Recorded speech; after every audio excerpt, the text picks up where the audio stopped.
You know how wrong about politics you have to be for, like, me to notice? Welcome to Watch Mojo, and today we're counting down our picks for the top 10 times SNL said what we were all thinking. What's the word? Habitual predators? Cat's out of the bag. For this list, we'll be looking at sketches and dialogue where Saturday Night Live channeled our collective inner monologues like comedy psychics. Is there a time SNL channeled your own inner monologue? Let us know in the comments. Number 10. I gotta pay for all this damn food. Coming home for the holidays is a tried and true American pastime. At the end of the year, people all over the country flock home to reunite with their families. I just want to thank everyone for being here. It's so popular a tradition, Hollywood has made it into an entire genre. In real life, though, the most wonderful time of the year is a stress bomb.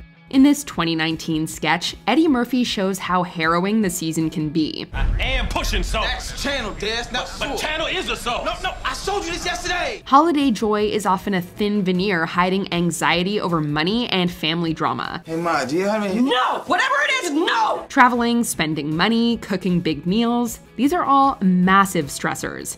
For many people, the holiday season is far from holly jolly. Number 9. Google Maps is the best. Lazy Sunday is an SNL classic that put Lonely Island digital shorts on the map. In it, Andy Samberg and Chris Parnell perform a hardcore rap planning out their day. They make plans to eat cupcakes and go see the Chronicles of Narnia. One line in the sketch, however, is a fun time capsule into the pre-smartphone internet era. Google Maps is the best. True that. Double true. This was a time of printed out maps and plotting out routes in advance. You couldn't just go anywhere on the fly. Most people didn't have access to maps on their devices, and everyone had their preferred service. MapQuest was briefly king, but Lazy Sunday encapsulates the moment when Google won the map wars. We love the chronic Chronicles of Narnia. Number 8. The Moon came out surprisingly early. The Nerds was a recurring SNL sketch with some of the best members from the original cast. No, I don't believe it! It came! It's from Boris Spassky, the famous Russian chess player! It was a slice of everyday life, highlighting the awkwardness of being a nerdy teen in high school. One of the most famous iterations is Broken Fridge from 1978. Bill Murray and Gilda Radner's nerdy teens witness a repairman try to fix a busted fridge. What a beauty! An old Norge! You don't see many of these babes anymore. No, not to us! Dan Aykroyd's repairman has the cliche top butt open to the elements. The two teens struggle mightily to keep their amusement in check. They crack joke after joke, pun intended, channeling all of our inner teenagers. No wisecracks! Oh, nice. It's been a go-to comedy classic subject ever since. Number 7. Meet your second wife. One of SNL's greatest skills is digging into esoteric topics in American culture. In 2015's Meet Your Second Wife, they took a comedy hammer to men in the dating world. Wait, I'm sorry, what is this show now? You'll see. Divorced men replacing their first wives with a younger, hotter version has been a thing since the invention of divorce. It's also been a source of derision for years. This is Stacy. Still, SNL takes the chiding to its most natural extreme in this sketch. The men meet their second wives while they're still children, showing how gross an age gap can be if you really think about it. Well, that's not that bad. I mean, the other ones were younger, right? Slow down. See, Alicia has a serious boyfriend, and she just found out she's 3 months pregnant with, you guessed it, your second wife. Number 6. It's so hard to navigate this crap. Every social movement in American society goes through familiar and predictable cycles. So we put pen to paper and wrote all through the night. They start with big moments spreading awareness. That trickles down through society until it sparks a backlash. That leads to a series of counter-backlashes and infighting on social media. This is not a feminist song. We tried real hard, but it took too long. Eventually, the message gets swallowed up by the noise, and people don't know how to engage without causing offense. In This Is Not a Feminist song, the female cast members of SNL are exhausted by the struggle. Now here's some powerful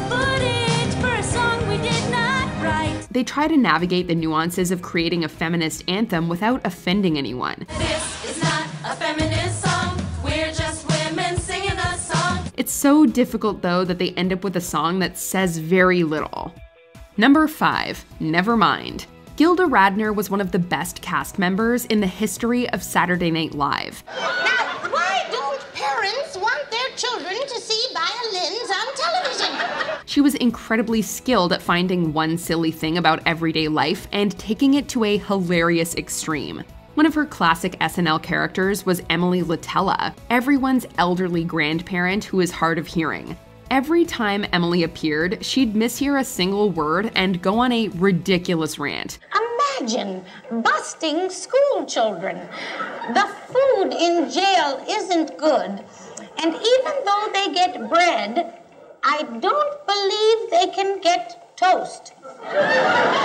She'd hear violence instead of violins and eagle rights instead of equal rights. Opinionated and partially deaf, Emily Latella's catchphrase, Never mind, evokes that one grandparent or aunt in every family. Number 4, miracles shouldn't be plan A. The lockdown during the first year of COVID-19 was a scary time. There was a great deal of uncertainty as our collective understanding of the virus evolved. Now, there's been a lot of misinformation out there about the virus. Dr. Anthony Fauci, the face of the government's coronavirus task force, became a familiar face. He would brief the public with updates, trying to impart the best information available. It didn't help that the President of the United States, Donald Trump, constantly undermined his own scientists. Fauci tried to steer clear of his erratic boss, but his frustration was often visible. A couple of things. I don't know if I would describe the test as beautiful, unless your idea of beauty is having a cotton swab tickle your brain. In their first cold open during lockdown, Brad Pitt's Fauci voiced our universal frustration when he said, miracles shouldn't be plan A. Number 3, not an excuse to act like a jackass. Sometimes SNL is so accurate with their roasts that they manage to predict the future. In 2018, Pete Davidson was a guest on Weekend Update, playing himself. So, off to a good start. He was chosen to address Kanye West's controversial SNL appearance the week before. Kanye showed up with a MAGA hat, spreading conspiracy theories about slavery. Pete explained from his own personal experience that when you have a mental illness, it's important to take your medication, and that's something he thought was important for Kanye to hear. Take them. There's no shame in the medicine game. This segment sparked a personal beef between the two men. It culminated when Pete went on to briefly date Kanye's ex-wife, Kim Kardashian. 4 years after this segment, Ye had his now infamous weeks-long anti-Semitic meltdown. Ye was dropped from his agency and lost his brand partnership with Adidas. Being mentally ill is not an excuse to act like a jackass, okay? Number 2, cats out of the bag. The Me Too movement was a game changer across the globe.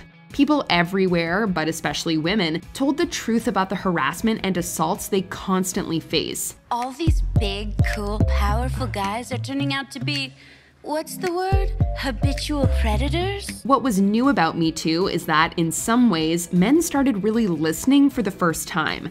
Millions of men's eyes were finally opened to just how dangerous it can be for women to live their lives. This is how I walk home at night. Saturday Night Live took a few months before addressing Me Too with a sketch. When they did, they came out swinging. Welcome to Hell is a poppy music video by the women cast members welcoming men to their scary reality. Welcome to hell. Yeah, it ain't fair, but pull up a chair. Welcome to hell. Hey! Before we continue, be sure to subscribe to our channel and ring the bell to get notified about our latest videos. You have the option to be notified for occasional videos or all of them. If you're on your phone, make sure you go into your settings and switch on notifications. Number 1, a midlife crisis of cosmic proportions.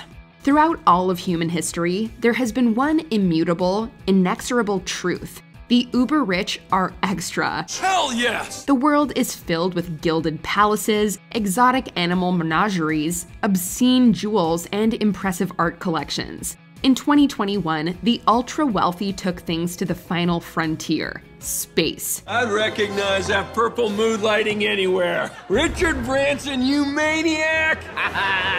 What's up, Bezos, you nutter? What are you doing? Billionaires like Elon Musk, Richard Branson, and Jeff Bezos had their own little private space race. They spent billions on private spacefaring as the breathless news media cheered them on. You could say meeting you is my prime objective. Meanwhile, normal humans witnessed this and said things like, "You could just solve world hunger." Saturday Night Live brought in Owen Wilson to drag Jeff Bezos for his "on a midlife crisis of cosmic proportions." Dan Aykroyd's repairman has the cliche top butt open to the element. What? Top butt? I've never heard anyone refer to a butt crack as top butt. Okay.